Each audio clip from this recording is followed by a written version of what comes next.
stelling nummer 7 of quote nummer 7. Alle woonstraten in Halle moeten zone 30 worden uitgevoerd.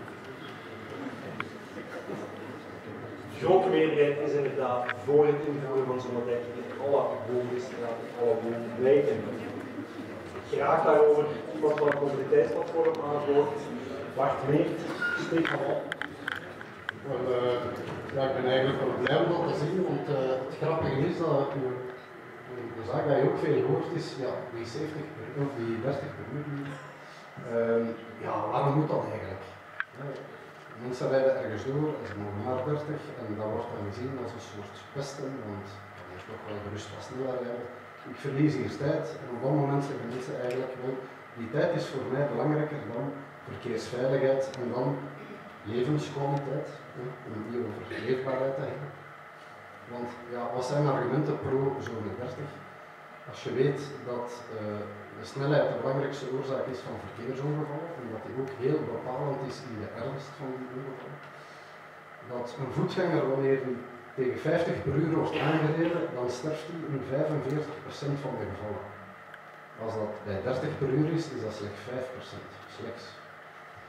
Dus dat is toch wel een belangrijk gegeven om eigenlijk te werken rond zone 30. Omdat sowieso alle weggebruikers beter zicht hebben op alle andere weggebruikers. Dus een automobilist en een fietser gaan elkaar sneller zien wanneer dat die auto daar tegen 50 of 70 voorbij rijdt. De stopafstand wordt korter, de impact wordt kleiner, dus eigenlijk heeft dat op dat vlak alleen maar voordelen. En als we dan spreken over levenskwaliteit, dan is ook nog een eigenaardige vaststelling ook van ja, zone 30 in mijn straat, ik vind dat heel goed. Maar als ik naar mijn werk ga, dan vind ik dat wel lastig dat daar 2 straten verder een zone 30 is.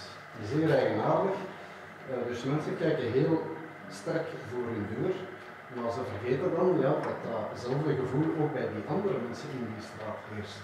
Dus dat eigenlijk levenskwaliteit, dat dat eigenlijk een recht is waar, of een recht is waar iedereen aanspraak op moet kunnen maken. Dus ja, zone 30 zegt eigenlijk, is meer dan een snelheidsbeperking, zegt eigenlijk, het is een straat met een verblijfskarakter en niet met een verkeerskarakter.